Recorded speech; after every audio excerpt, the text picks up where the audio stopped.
Good morning, students. Welcome you all to my YouTube channel PEC Academy Kurukshetra.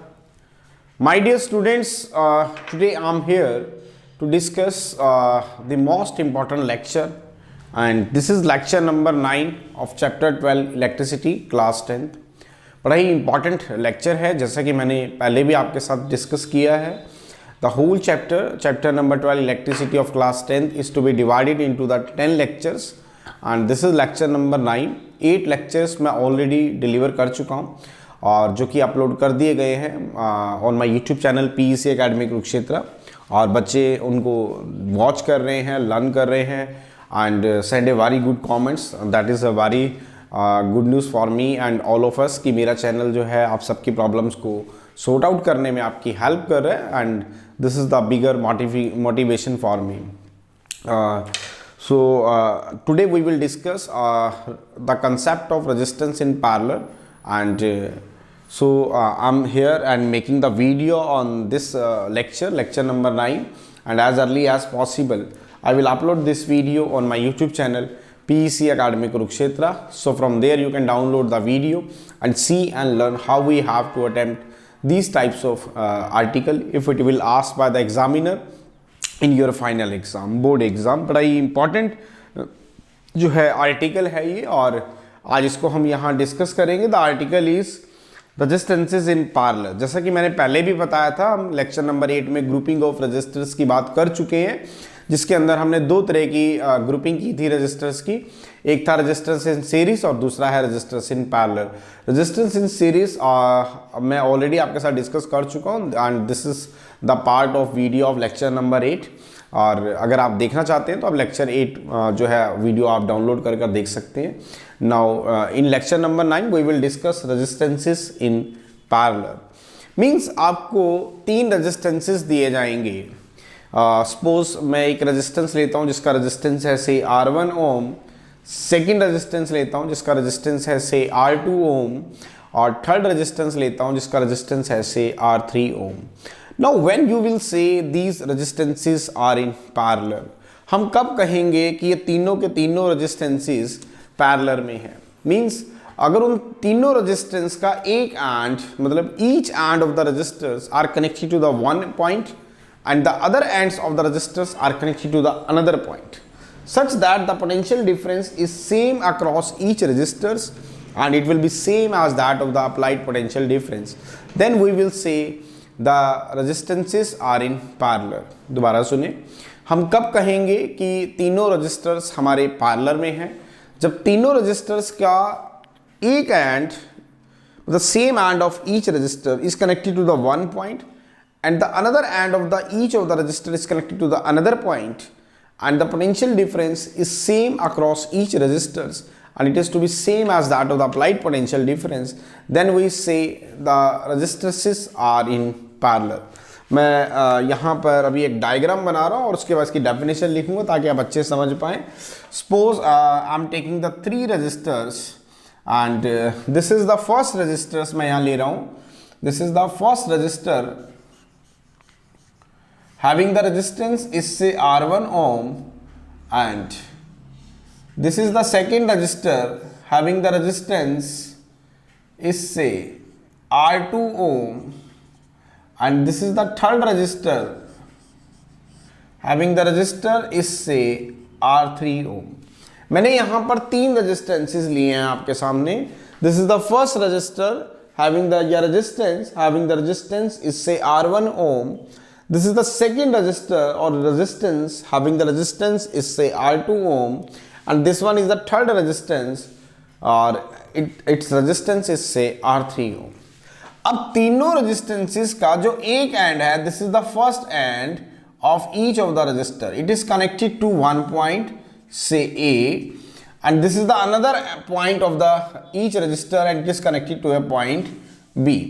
मैंने क्या बताया था? अगर आप 3 रेजिस्टर्स ले रहे हैं हैविंग रेजिस्टेंसेस से R1, R2 एंड R3 ओम, अगर उन तीनों रेजिस्टर्स का आप एक end, this is the first end of resistor, this is the first end of resistor, this is the first end of resistor. If first end of each resistor are connected to the one point A, this is the point A जहां पे मैंने इन तीनों registers का एक and connect किया हुआ है, and this is the point B where we have to connect the another end of the each of the registers.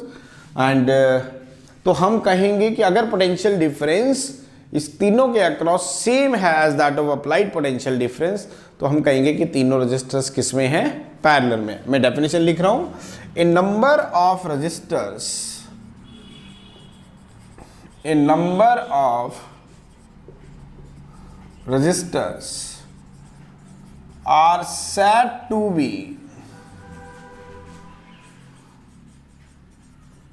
connected in parallel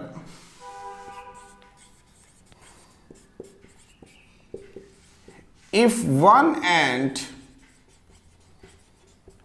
of each of the resistors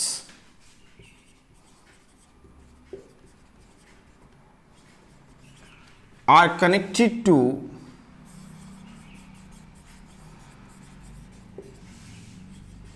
one end point A and the other end of each of the resistors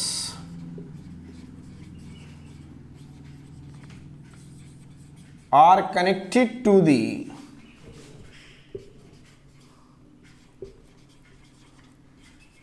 other end point B,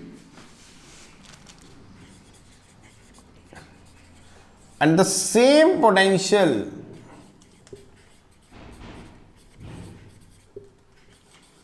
is developed across each resistor,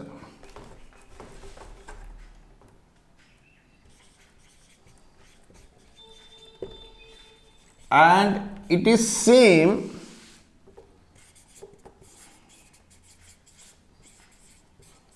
as that of the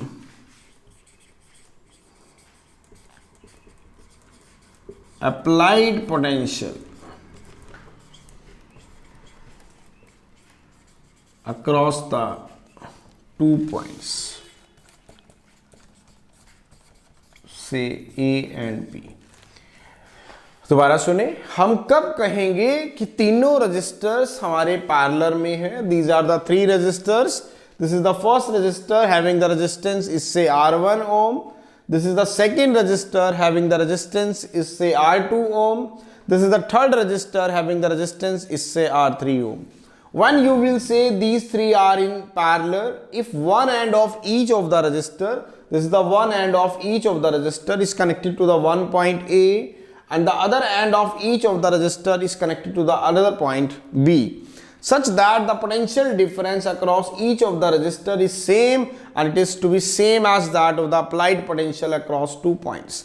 Means तीन resistors, अगर तीनों resistors के one side के जो ends हैं अगर एक point A पे कनेक्टेड हैं और तीनों रेजिस्टर्स के जो दूसरे एंड्स हैं वो अनदर पॉइंट बी पे कनेक्टेड हैं और तीनों ही रेजिस्टेंस में सेम पोटेंशियल डेवलप हो रहा है जितना कि पोटेंशियल हमने ए और बी के अक्रॉस बैटरी से अप्लाई किया था, means potential will remain same, तो हम कहेंगे कि ये तीनों के तीनों रेजिस्टर्स किस में हैं, हमारे पैरेलल में। तो चले तीन रेजिस्टर्स लिए हैं मैंने यहाँ पर, first second and third resistances हैं R1 R2 R3, तीनों का एक एंड ए पॉइंट पे कनेक्ट किया, दूसरा एंड बी पॉइंट पे कनेक्ट किया और इसको मैंने कनेक्ट कर दिया एक बैटरी से। This is the battery having the potential is say V volt through a ammeter A and this is the key, this is the की।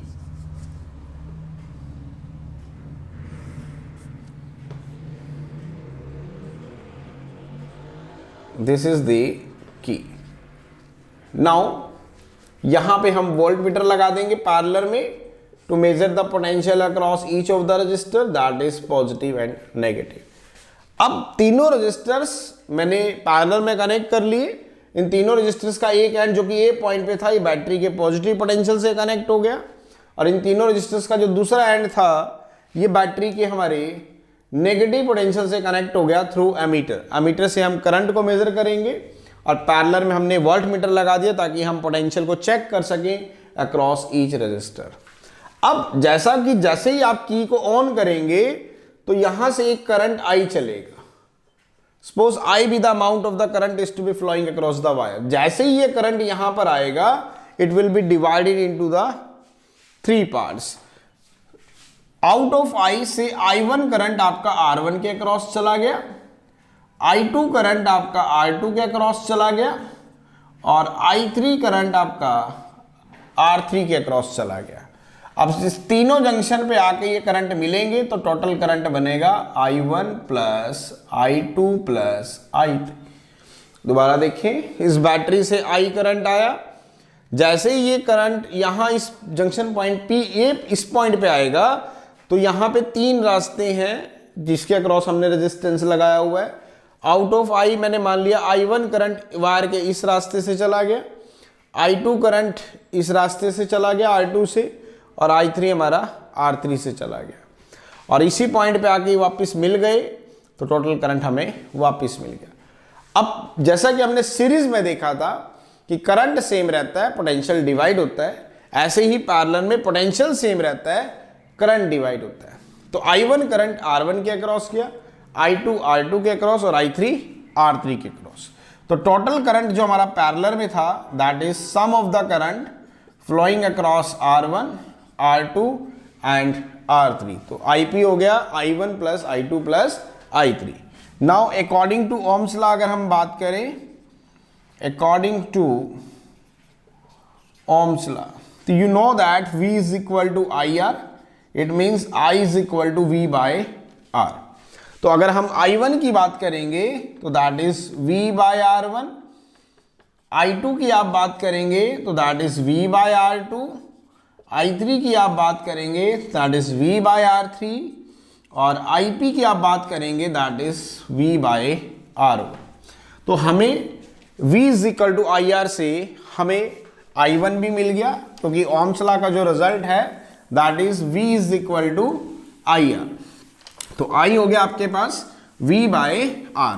तो I1 की वैल्यू की अगर हम बात करें तो that is V by R1, I2 की आप बात करेंगे तो that is V by R2, I3 की आप बात करेंगे तो that is V by R3। V को नंबरिंग क्यों नहीं दी गई? क्योंकि जो पोटेंशियल है वो क्या रहता है हमारा सेम रहता है, क्योंकि हम पैरेलल कॉम्बिनेशन की बात कर रहे हैं and in parallel combination the potential will remain same. तो it means I1 is equal to V by R1, V by R2, V by R3 और IP हो गया V बाय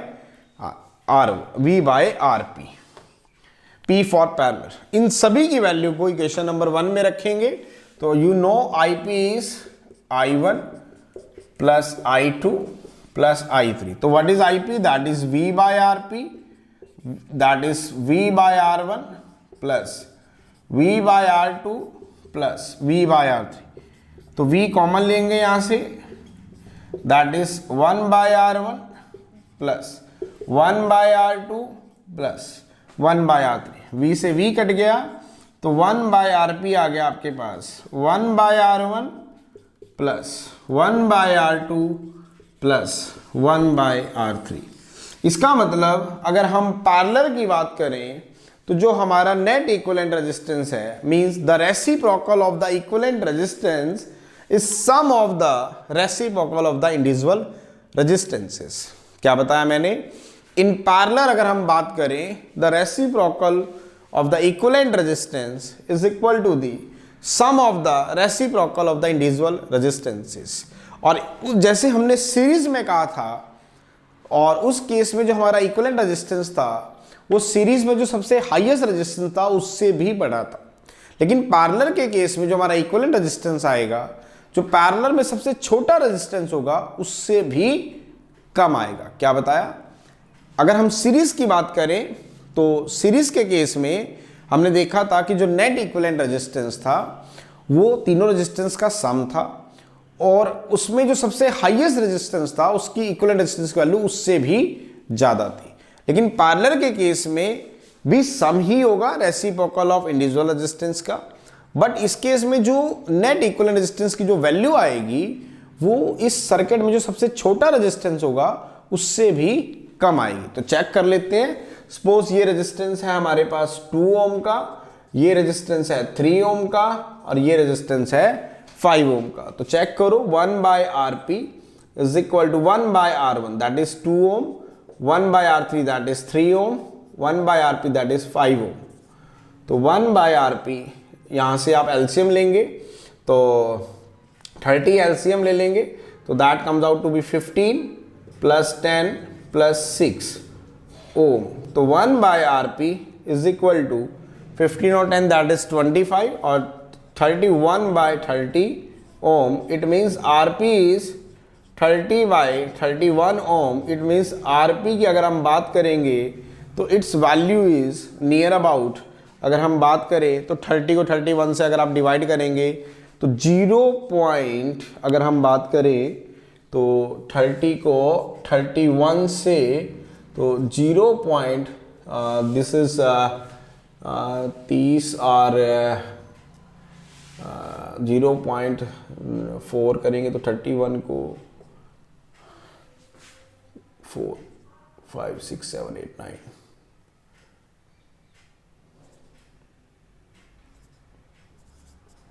चले less than 0. Approximate less than 1 ओम। 0.9 से के almost आ रहा है that is less than 1 ओम। तो सबसे छोटा रेजिस्टेंस कितना है 2 ओम का है।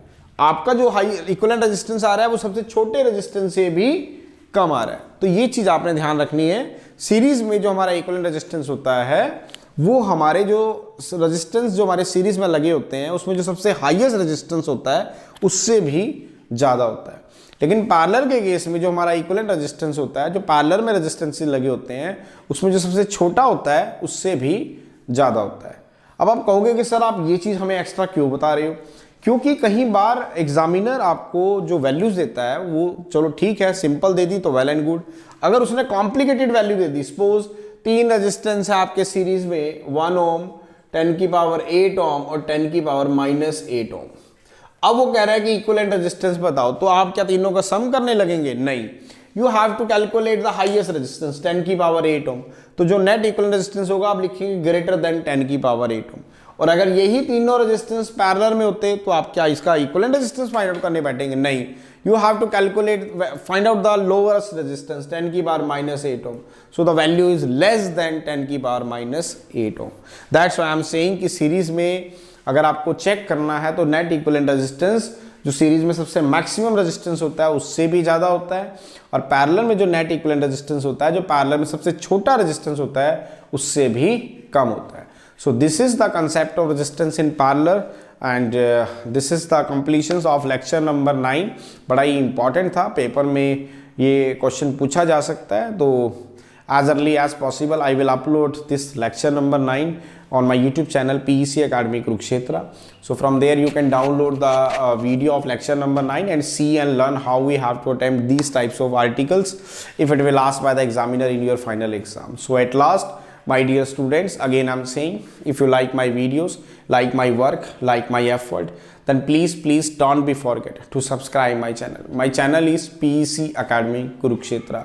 तो अंत में मेरे प्यारे विद्यार्थियों, अगर आपको मेरा काम पसंद आ रहा हो, मेरे वीडियोस, मेरा चैनल, मेरे एफर्ट्स अगर आपकी प्रॉब्लम को सॉर्ट आउट करने में आपकी हेल्प कर रहे हो तो प्लीज़ मेरे चैनल को सब्सक्राइब जरूर करें। My channel is PEC Academy Kurukshetra। धन्यवाद। जय श्री कृष्णा, जय गुरु जी।